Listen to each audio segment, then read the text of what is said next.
thanks everybody. I'm Cynthia Pinto Cabrera, she, her, hers policy assistant with the Central Valley Air Quality Coalition. And me and Elaine are gonna do some co-facilitation today to talk about some really important items today. So I thought we could begin with just a quick round of introductions, name, organization, preferred pronouns, and I have a question for everybody. It's just what have you all been doing related to this subcommittee, whether it be any background research, any videos you've watched, anything like that. We're interested in seeing where folks are at. So I'll get us started. I already said my name, pronoun, organization, and I've been doing some kind of reading in the background on the Contra Costa and the San Diego versions of what we're trying to implement, and have come up with some potential language for criteria to consider and that we're going to discuss today. So I thought I'll pass it off to Elaine. Hey everyone, Elaine Labson, she, her, hers. I'm the Health Equity Director with Little Manila Rising. Some of the work that I've been doing, as well as similar to Cynthia, is just doing some background research on the two RFQs that were released with Contra Costa and San Diego. And then also doing some reading on just thinking about criteria for those in Stockton who could really benefit for air purifiers and other criteria we want to see. And so I'm really excited to share that out later today. I'll pass it to Kyle. Thanks, Elaine. Hey, everybody. It's Kyle Goff with CARB. Pronouns are he, him, his. Specifically with CARB, I'm sure you all know this by now, but I work on the Moyer program and the community air protection incentives, of course. I don't want to risk overselling what I'm doing for the subcommittee, but what I have done is I've kept up with a conversation with Kelsey Craig, who works with the Climate Investments branch here, which is that's the folks that run California Climate Investments, which is the set of requirements for GGRF money. And so I've been having a little bit of back and forth with her about the GGRF funded indoor air weatherization program CARB I'd mentioned in one of the previous meetings. So it seems like she's interested in at the very least keeping up to date with what's going on here in this subcommittee. I've kind of been talking with her about whether or not maybe she wants to crash one of these meetings or anything like that. So yeah, I think that's about it.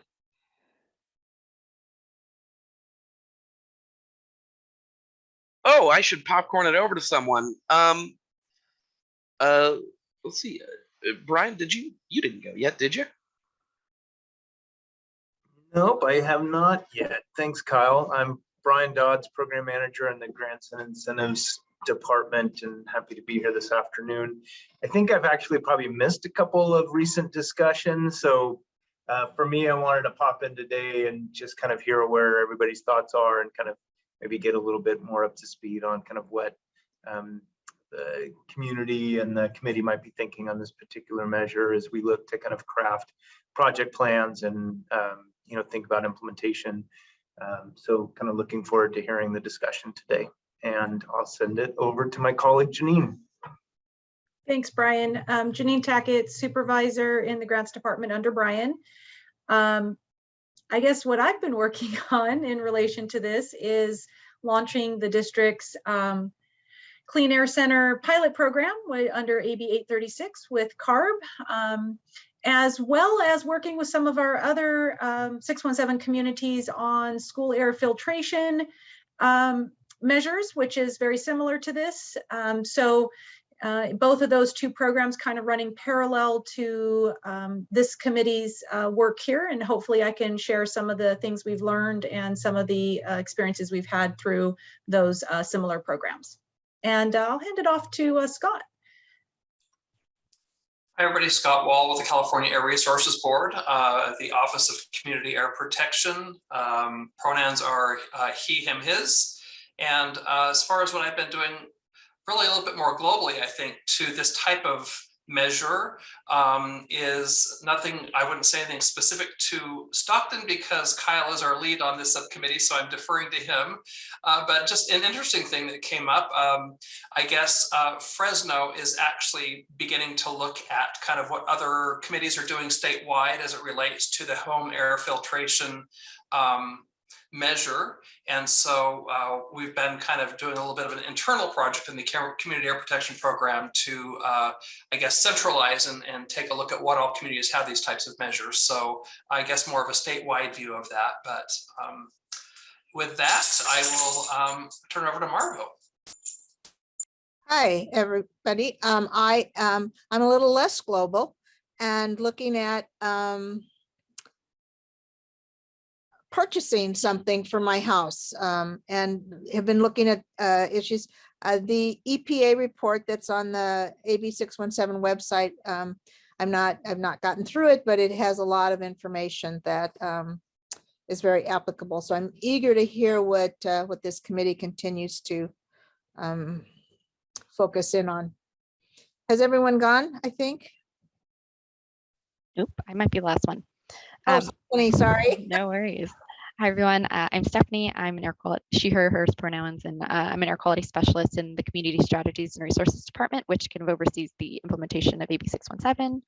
And just kind of on the district side, I think we've been trying to understand, similar to what Janine's saying, is like across our other communities, kind of school air filtration and residential air filtration, kind of what's going on with both of those programs. And also similar to what Scott's saying, kind of like statewide, like what other programs are going on in other AB 617 communities. And kind of finally, what exactly is like trying to get a better understanding of what's also existing in San Joaquin County. And that's some of the kind of background we've been doing research on. And I think that's all our introduction. So I'll kind of pass it back to Elaine or Cynthia. Yeah, thanks everybody for those introductions. So we can just start off on some of the background work updates that CVAC and Little Manila Rising have been doing. So in the background, we've been, like Elaine and I mentioned, doing research on the San Diego program, the Contra Costa program, and have been meeting with folks from these different kinds of projects, as well as folks from the Bay Area that had a similar program, to kind of get an idea of some potential criteria that we might need, criteria / eligibility for folks to be able to apply to something like this, who would get these filters as a starting point. So we have some brainstormed ideas that I can just list off and we can discuss, and let me know if I'm going too fast for the notes, Stephanie.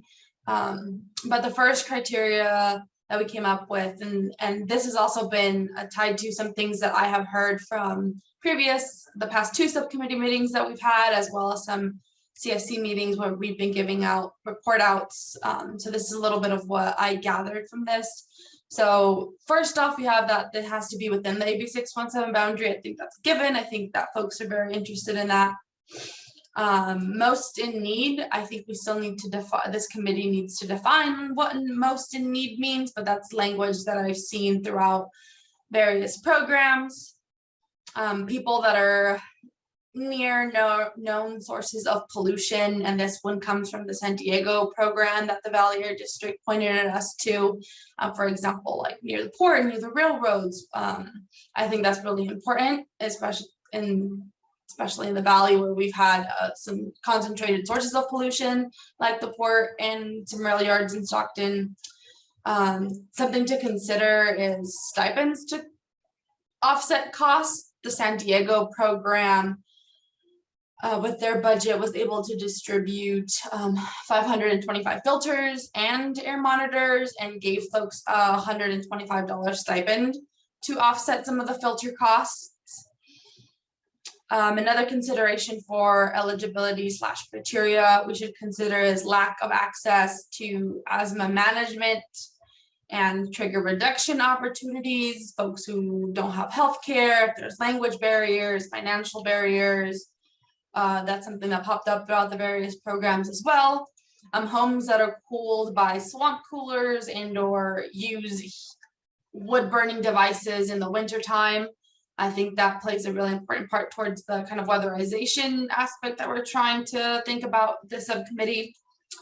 Prioritizing people of color communities, language outside of English, a household that English isn't the first language, renters, including housing rights and equity.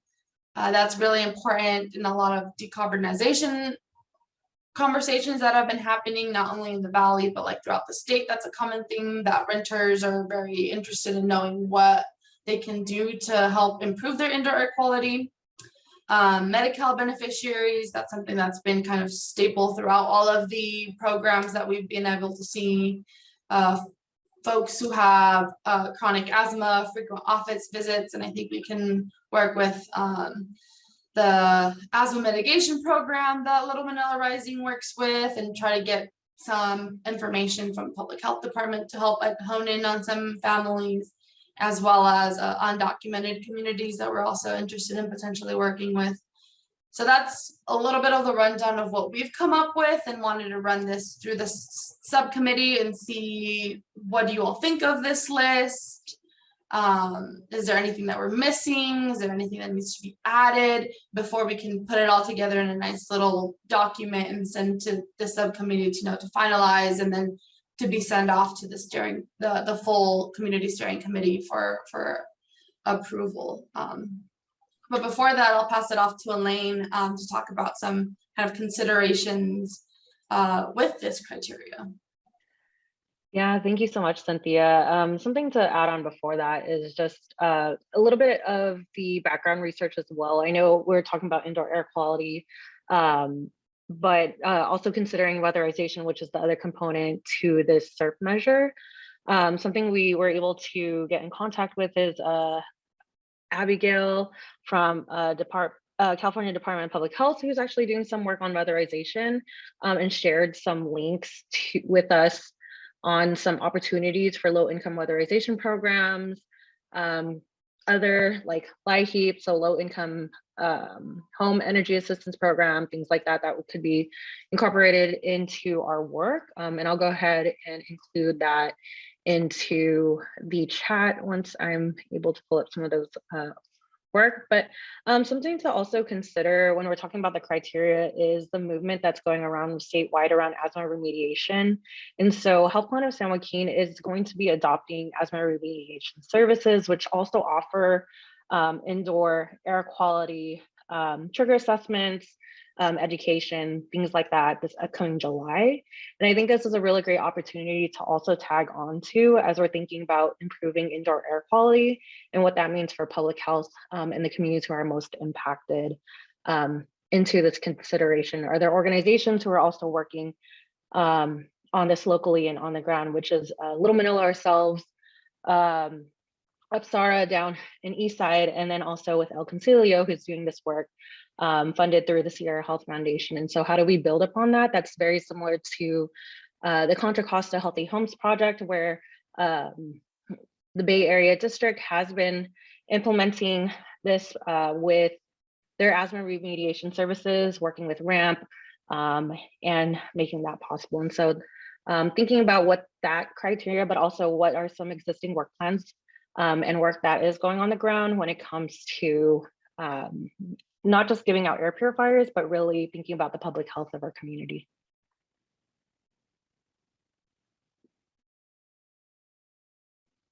I see you have your hand raised, Janine. Yeah, I think all of the items that you guys were talking about as far as criteria sound great. I would just encourage you to also consider what would be needed in order to prove that somebody meets that criteria. And I'm thinking about some of the ones that are a little bit more detailed or complicated. We want to make sure that the criteria we set forth has that the end user, the resident, has an easy enough time showing proof that they meet those criteria. So like, for example, Cynthia, you had mentioned the Medi-Cal beneficiaries. That's one that's really easy because they always have some type of written letter or statement or something showing that they're receiving benefits. And we have used that in some of our other programs. And that one is usually very easy for community members to provide to show proof, but some of the others might take a little bit more discussion to find, like how exactly would somebody show that they meet that criteria. So I just kind of wanted to put that out there and keep that portion of the thoughts flowing when you're thinking about the criteria.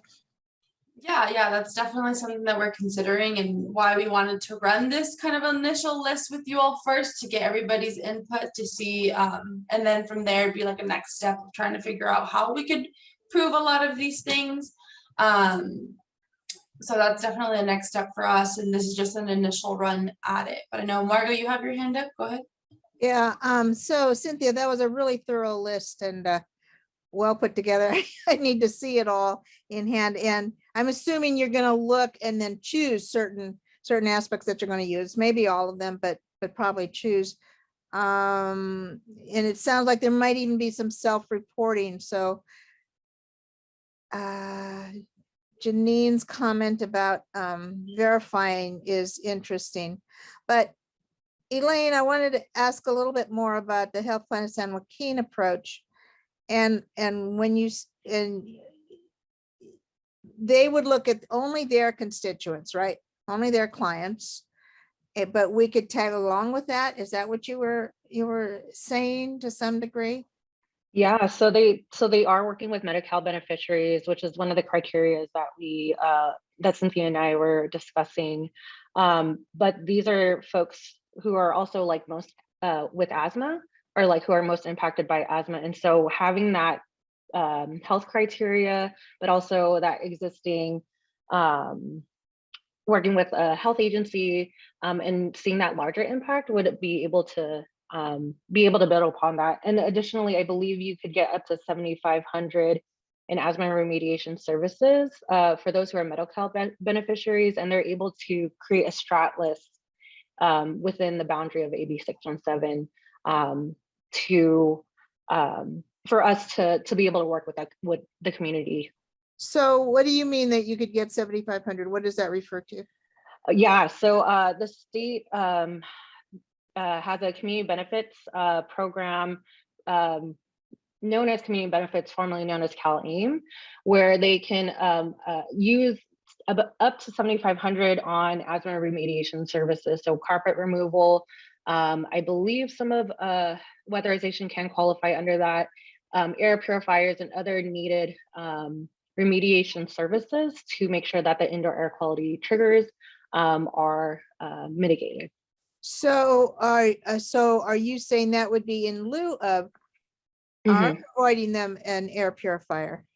Yes, so in lieu of, so if they would like to get an air purifier through this, but they can also have that opportunity through CalAIM or community supports to be able to have more opportunities in mitigating their home. So utilize an air purifier from us and then have other opportunities to mitigate other things. So you put them together.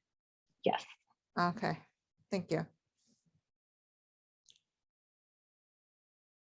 And you said they were going to start in July, so that's right around the corner.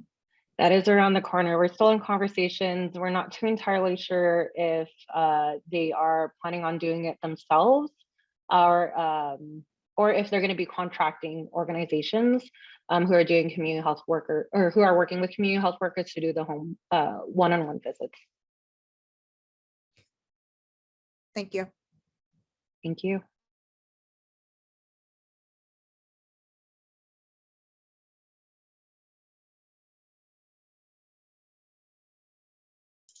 Yeah, great. Thank you. Does anybody else have any other questions or any other comments before that? And next on our agenda, we wanted to take some time to kind of discuss what the Clean Center program from the Valley Area District is going to look like and how it can potentially relate to this program. Definitely interested in hearing some of that.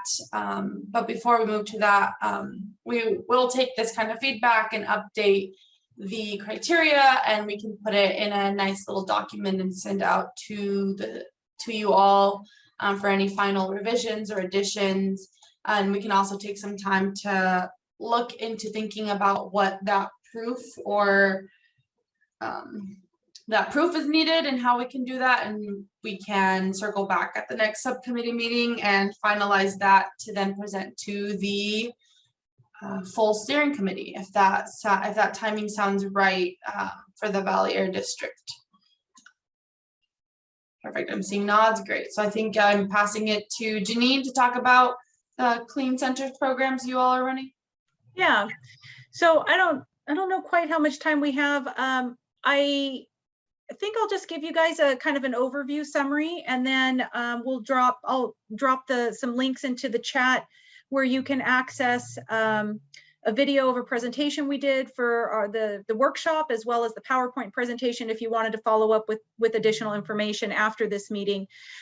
Basically, the AB 836 Wildfire Smoke Clean Air Center pilot program, it's a mouthful, was funding provided by CARB to establish these clean air centers throughout the state. The San Joaquin Valley did receive $750,000, and a small portion of that goes into the administrative costs. The rest go into purchasing of the equipment.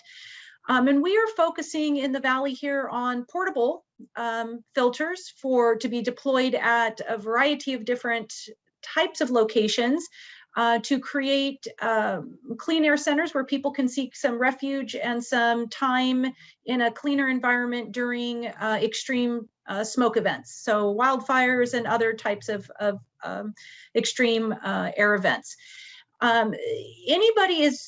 It's really open as to who can apply, private and public entities, government agencies such as city and counties, CBOs, even a private organization outside of a religious institution could apply for this if they have a suitable facility and they are willing to offer up their facility, their staff time to open the center.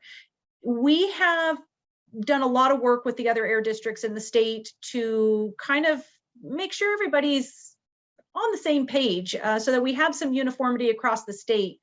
Bay Area has, with their previous program that they had run in Bay Area, had a little bit of groundwork already completed, and they issued a request for quotes to portable air cleaner manufacturers for this program, and received a decent turnout of offers of quotes, and basically established a bulk pricing list where they can receive a lower cost price for the devices based on, quantity purchased.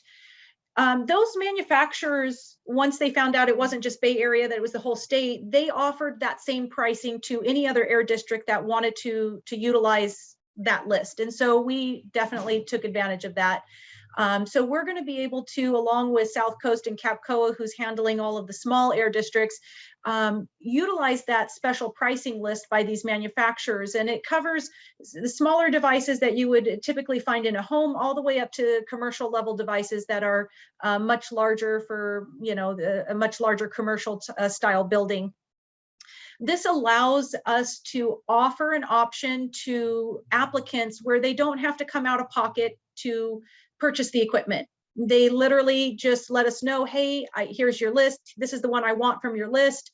And we place the order, it gets shipped directly to them, and then we pay that manufacturer or vendor directly. We found this to be something that was very positive for the Valley, as we were wanting to make sure that nobody was excluded from participating because they didn't maybe have the financial means to purchase equipment up front and then wait to be reimbursed by us. Thinking of some of our small rural towns and maybe some of the smaller community-based organizations that just may not financially have the capability to do that. So that option's available. There's also the standard option where you can go out, shop for your equipment if you are going to host a center, and make your purchases and then just submit for reimbursement to us.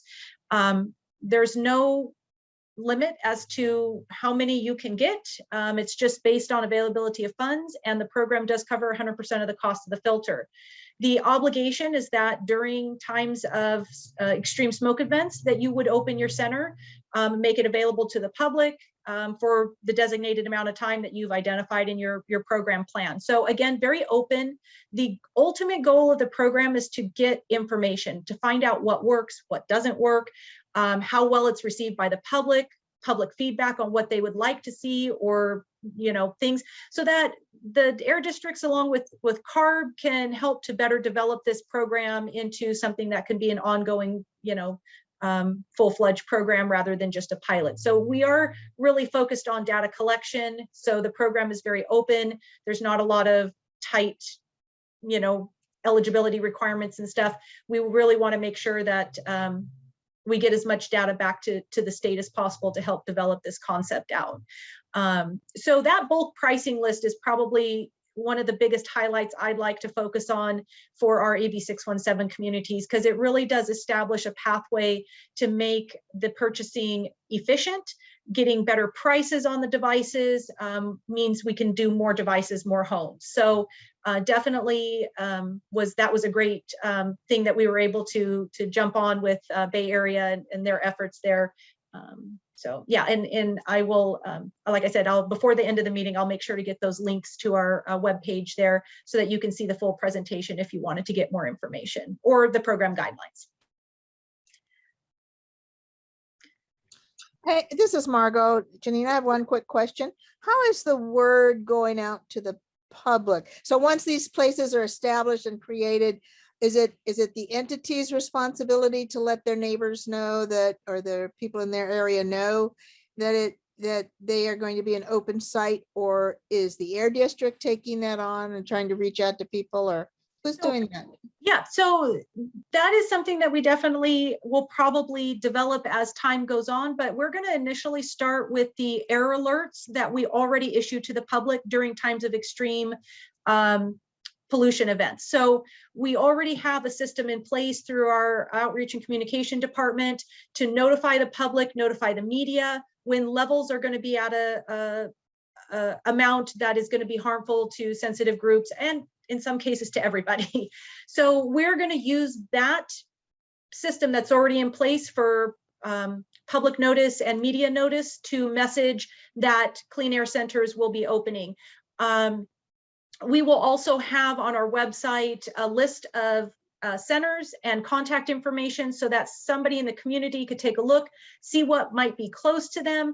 And then at that point, it will most likely be the residents' responsibility to check on hours and such. We're going to hopefully have that established and posted, their kind of standard hours of operation during event times. But again, the program doesn't require specific timeframes that they're open. It will be presented in their project plan to us when they apply what they are proposing. Maybe, we're hoping to see some of the counties come on board for like libraries, since those tend to have a pretty decent amount of time that they're open during the day. It's somewhere where people of all ages could go and have a little something to do while they're sitting and getting some reprieve from the smoke. I wouldn't imagine that they would be open outside of their normal business hours, but again, those are some of the variabilities we're hoping to kind of capture and identify pros and cons as we go through the process. Elaine? Yeah, thank you for that, Janine. Just a few questions on my end. Thinking about like transportation as being an issue for some of our communities, if they're going there, is there going to be opportunity to blend that in? And then also thinking about like wildfire days, is PPE also going to be something to consider as well when our community goes to these centers? Yeah. So interestingly enough, transportation is something that we definitely had a lot of discussions about here in San Joaquin Valley, because we do recognize that a lot of our communities are rural. Some of our communities don't have access to public transportation or, personal cars and such. So again, because the program doesn't restrict or force us to make that a requirement, we did put it as a scoring criteria when we're selecting projects. What is the accessibility to transportation? So, a proposed center that might be located right near a bus stop is going to get scored a little higher than one that is a couple of miles away from the nearest bus stop. And then obviously communities that don't have public transportation in them, that's going to be a little different. We are encouraging centers to utilize other types of resources for transit passes, things of that nature. Here in the city of Fresno, we have cooling centers, and they do offer a free bus pass to get to the cooling center, to get back home from a cooling center. Again, we're hoping that we will get those cities in the valley that do already have established cooling centers to also become clean air centers and offer that same type of transportation subsidy to the residents to utilize the facility, especially knowing that a lot of our really heavy smoke days are also on really hot days. The two kind of blend very well together to kind of partner and just be one center. So we definitely are considering that in our scoring criteria, but again, it's not a requirement that the applicant provide some type of mitigation for transportation.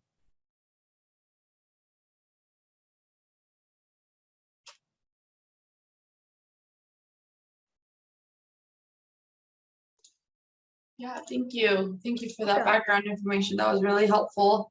Kind of gearing back to the timeline of this subcommittee, I did want to ask the Valley Air District on what the timeline is for next steps on getting some of these air filters out, submitting FRQs, those kind of items. What is that timeline looking on for the district side in terms of implementation? We just want to make sure we're aligned with that. And I know I had mentioned at the next subcommittee meeting coming in with a refined list of that eligibility criteria we just discussed and answering some of those proof questions. So I'm just wondering if our timeline is aligned with what Valley Air District has.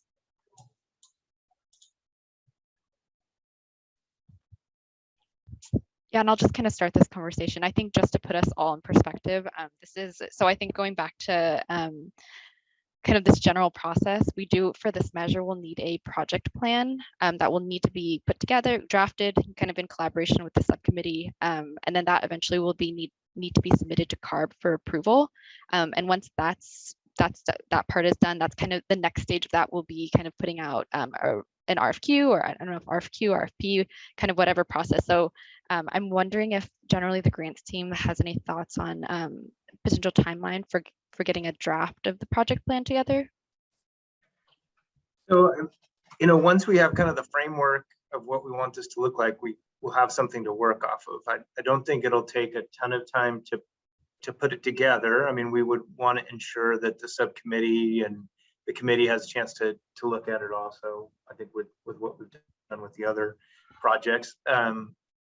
Quite frankly, it's a several month process from when we submit it to CARB to when it gets approved.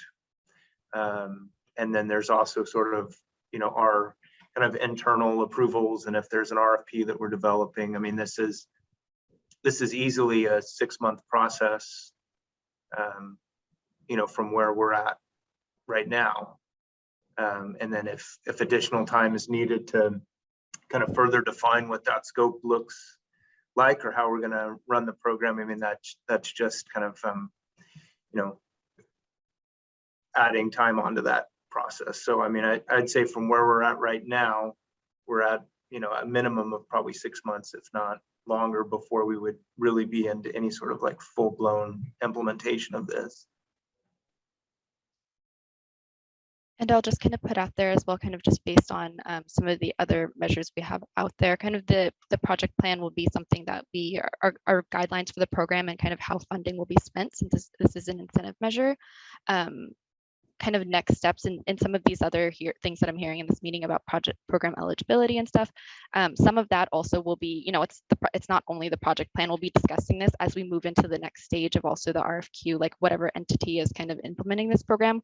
This is like a conversation we'll continue on. We want to ensure that, the entity that's implementing this program is aware of kind of what, direction and eligibility this subcommittee is like recommending. Yeah, thank you both for clarifying that. I'm wondering if there is a way then for our next steps for our next meeting in July that we start a draft on what that preliminary language does look like as we're working towards what's been done, what we are seeing in terms of criteria and how we want to see this draft looking like so that we could get that moving.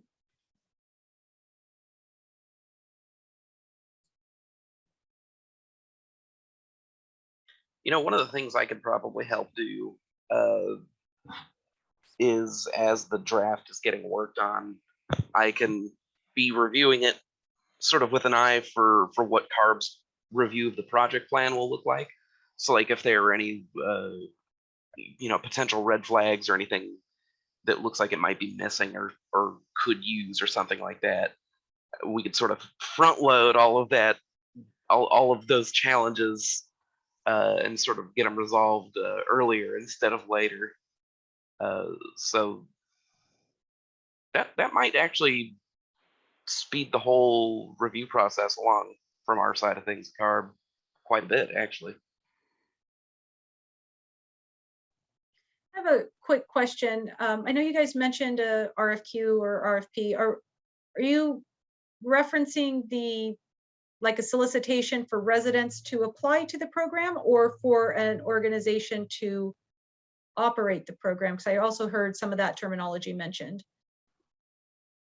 Yeah, I think it could go actually 3 ways. So with the residents, once we develop that program criteria or the eligibility criteria and what that looks like within the 8617 boundary, an organization who is going to be distributing the air purifiers and the capacity and what that will look like. But also looking at the different RFQs from Bay Area and San Diego with air purifiers. Like, are there companies out there that we want to work with when it comes to distribution, and what does that look like?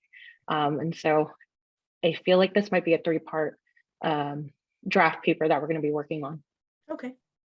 Yeah, and then that's why we're kind of interested in knowing a little bit more about the clean air centers in terms of like what air filters and everything you're looking at, and if whatever company or place you guys end up getting filters from, if they have, you know, different options from the larger scale to something that can be used at home to kind of be aligned in that aspect. So if there's potential to kind of, you know, collaborate and get a twofold result from it and not result in a lot of back and forth with different like companies or producers or anything like that. For sure. So the link I dropped into the chat takes you to our webpage for that program, and the list, the bulk pricing list is on there, and it'll give you, it's a table actually, and it breaks it down from kind of like residential level units to commercial level units. It also will identify like square footage capacity. You'll see that the manufacturers offer a handful of different models, and that there's a handful of different manufacturers. So that list would be probably a great place to kind of get started and just with a little, you know, info on that. And then I guess it's just depending upon if you want to move with a single manufacturer, which could potentially provide, you know, all of the units, but also there could be a supply issue there. Or multiple manufacturers that we just kind of divvy out, you know, equal orders to or something along those lines to help ease with some of the supply issues that kind of has stricken every industry lately.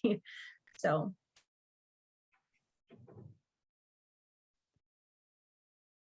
Yeah, thank you. I just want to be mindful about that as we're figuring out which companies we want to work with, and knowing that a lot of folks are being more aware of having an air purifier at home, that it will do a shift in the supply. And so if there are things, or if there are ways that we can get this on the ground running, or if there's a certain time where we should be purchasing or making considerations at a certain time where there might be low impact on the supply.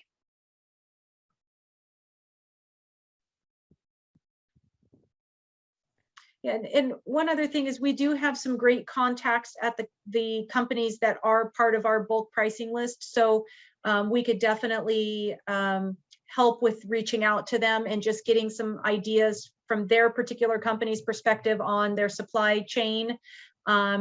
And with, with all the other efforts going around the state for filters, if they feel like there could be any delays or what their timeframes currently are, to help kind of better establish some timeframes for the committee.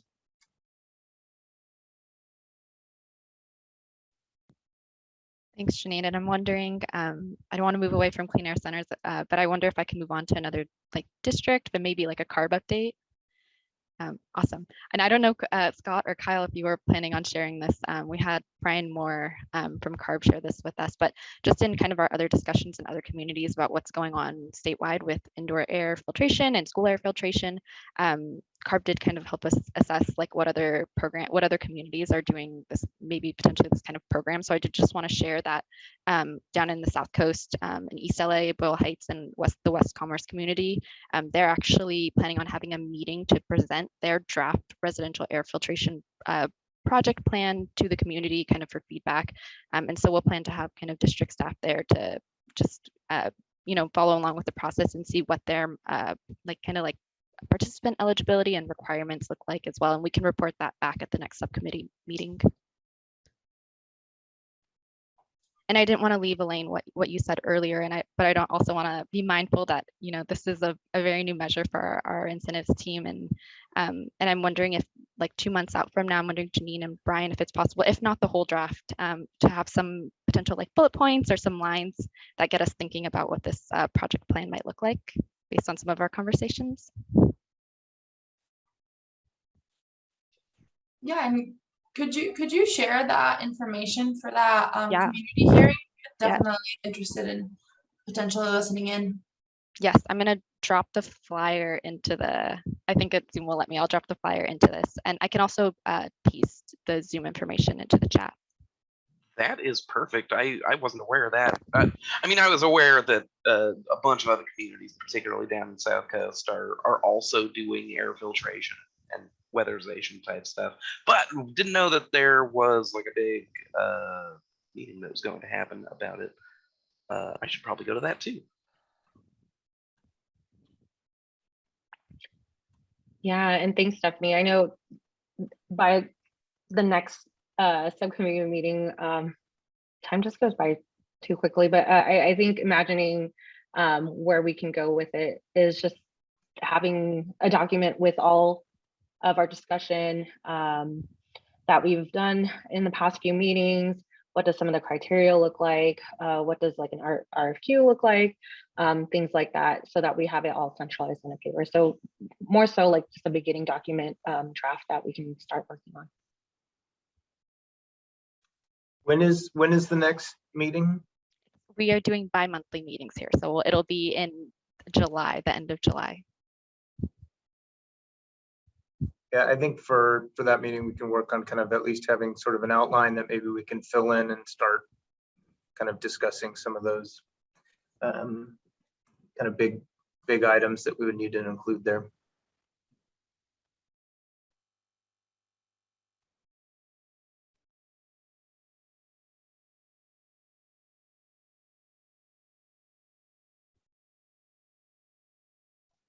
Yeah, that sounds great. Thanks, y'all. Are there any other questions related to some of the items that we've discussed before, just wrapping up and moving on to next steps?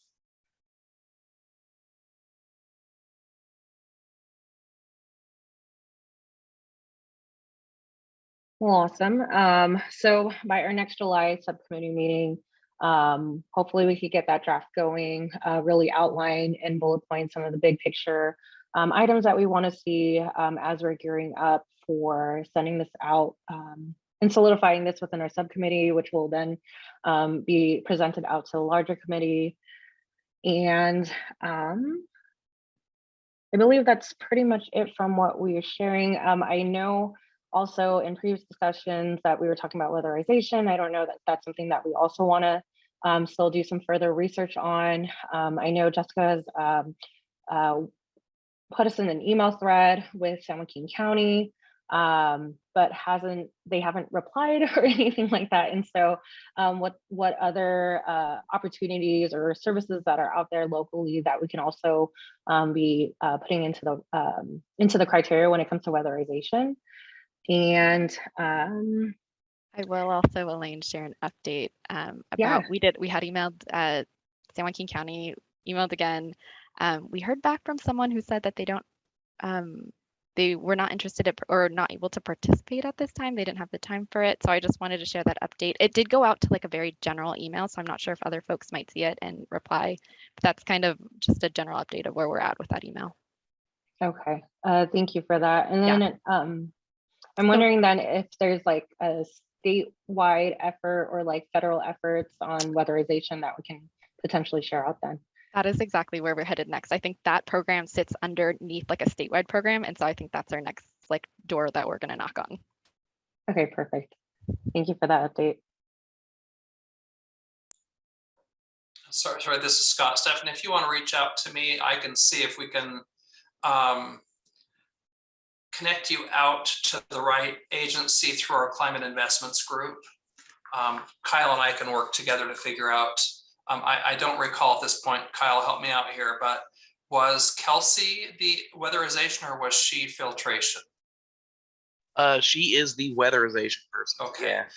Yeah. So maybe, well, I'll work with Kyle. One of us will reach out to you and we'll see if we can maybe kind of get a direct loop into the weatherization programs. I mean, the drawback about the weatherization programs as far as trying to tap into other statewide funds versus using the AB 617 funds, of course, is that it's first come, first served, maybe different criteria, et cetera. But maybe what we could do is get you looped into beginning to understand what the criteria is that the statewide programs are using for the weatherization. But I love the idea of having both of those programs partnered, because you may have some places that need the weatherization but not the filtration. You may have some that need both. You know, it just would be nice to actually have those coupled when you're rolling them out somehow.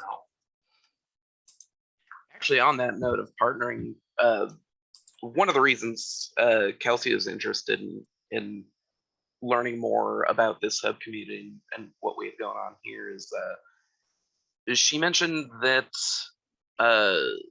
the CIB staff, well, I guess it's not CIB staff, they just kind of are the middlemen for it.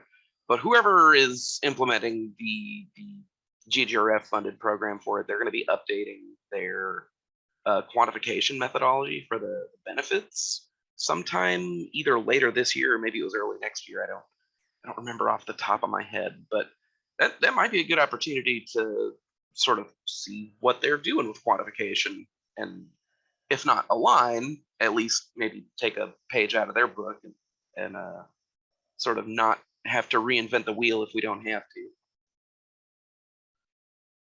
But yeah, so we'll see where she's at with that. Yeah, that sounds great. And we can definitely make a note for me and Elaine to add some time to discuss that in the agenda for the next meeting. So with that, if anybody else has any other questions or comments, I think we have some clear next steps, some really exciting conversations that are coming up in the future. So that sounds great. I think we can give everybody 8 minutes back of your day, if that sounds good, unless anybody else has any other comments or questions that they'd like to bring up. Great, yeah, and we'll make sure to, before the next subcommittee meeting, Elaine and I will compile this criteria and send it out to the subcommittee. So if that sounds good, enjoy the rest of your day, everybody. Thanks all for joining, and thanks to Cynthia and Elaine for co-facilitating. Thank you. Thanks, everybody. Bye. And thanks, Thank everybody. you. Good afternoon. Bye.